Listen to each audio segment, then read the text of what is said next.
Hello, it's Mr. Williams. Today we're going to solve this problem. Andreas was given the division problem 4,635 divided by 3 to solve. Before solving the problem, Andreas said, quote, "The quotient will be a 4-digit number." Number 1, explain how Andreas could know that the quotient would be a 4-digit number without actually solving the problem. Just by looking at the problem, Andreas said the quotient will be a 4-digit number, which means there will be something in the thousands place. I want you to pause the video, turn to your elbow partner, and talk for about a minute. How can Andreas know this without even solving the problem? If you said she knows this because 3 will divide into 4,000, you are correct. If you don't understand what that means, well, let's go ahead and set up the problem. 3 divided by 4,635. All she saw was that the 3 can go into the 4 that's in the thousands place. How many times can the 3 go into the 4? 3 can go into 4 one time. Okay, so we know there's a 1 in the thousands place. That means worst case, we know that there's going to be something in the hundreds place, something in the tens place, and something in the ones place. Even if those are zeros, there will be something there. So we know at minimum, because that 3 will go into the 4 in the thousands place, that our quotient or our answer to the division problem will be a 4-digit number. That's the first step with this problem. Now let's move on to the second step. The second step says, solve Andreas's division problem and show our process. Okay, well, I think the first thing we need to do is estimate. Let's go ahead and do a quick estimation to see where we think this our solution should be. So we're going to estimate. So 4,635 divided by 3. I'm going to start by rounding the 4,635 to a number that's a little bit more easy to work with. I'm going to round it up to 5,000 divided by 3. Okay, what's our estimate here? Well, you could just say, well, I know 3 goes into the 5 one time. Okay, so 1, and then I've told you before, you can just add the zeros on the end, and then voila. Okay, so you've estimated 1,000. I'm not sure that's going to be the closest estimate. I think it'll get us in the ballpark, but I'm not sure if it's going to give us as close to an estimate as we want. There's certainly nothing wrong if you've estimated 1,000 here, but for the sake of this explanation, we are going to try to dig in and get a little bit more accurate. And we're going to do that by saying, how many times can 3 go into 50? How many times can 3 go into 50? Well, we know it can go in 10 times. 10 times 3 is 30, and we know that 20 times 3 is 60. So, maybe we should try something between 10 and 20, because 50 is between 30 and 60. Well, let's see what 15 looks like. 15 times 3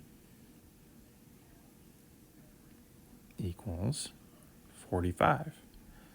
5 times 3 is 15. Carry your 1. 3 times 1 is 3, plus 1 is 4. Okay, so 3 will go into 15, or 3 will go into 50 15 times. We know, because that's 45. Okay, so I'm going to write 15 here, and then I'm going to add 2 zeros. So I think 1,500 is probably going to be a little bit closer of an estimate. So let's go with that. Well, we've done part 1. we've said that we think this is going to be a 4-digit quotient. And we've estimated, and sure enough, we have estimated a 4-digit quotient. Part 2 says, let's solve the problem. Well, we are going to solve this problem like this. We're going to do a standard algorithm today. I've done some partial products lately, and I think we need to look at the standard algorithm. So we're going to divide 4,635 into 3. Well, we know that 3 will go into the 4. We've already seen that. It'll go into it one time. So we know that 3 will go into 4,000 at least 1,000 times. 1 times 3, because we're going to multiply now, 1 times 3 is 3. We're going to subtract 3,000s from the 4,000. That leaves us with 1,000, and we're going to drop 600s. So that means we have 1,600s, or 1,600 left over. Well, now you ask yourself, how many times will 3 go into 16? Or what times 3 is closest to 16? Well, we know that 3 times 5 is 15, and we know that 3 times 6 is 18. So we're going to put 5 up here. And we're going to multiply 5 times 3 is 15. So 1,600s minus 1,500s leaves us with 100. Then we're going to drop 3 10s. We are left with 13 10s. How many 3s, how many can we put into 13 10s? Well, we know that 3 times 4, I'm going to draw an arrow, 3 times 4 is 12, and 3 times 5 is 15. So we know that it can go in 4 times. Now we're going to multiply. 4 times 3, we're going to subtract 1,200s from 1,300s, and that leaves us with 110. We're going to bring down our 1. All right, hopefully this will be our last step. How many times can 3 go into 15? Well, we've seen this multiple times now.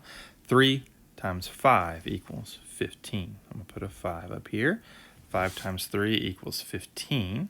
And what am I left with? I have no remainder. How can we check ourselves to see if our quotient actually is 1,545? Well, first off, I'm going to look at my estimate. Is it close? I think so. What's our next step? Well, we know that multiplication is, if you said the reverse or the opposite of division, you're correct. So we can undo this problem by multiplying 1,545 times 3. What should we get? We should get our divisor, 4,635. 5 times 3 is 15, carry our 1. 4 times 3 is 12, plus 1 is 13 tens. 5 times 3 is 15, plus 1 is 1,600. So we're going to put 600 and carry 1,000. 1 times 3 is 3, plus 1 is 4,000. 4,635. I hope this was helpful. Thank you for watching.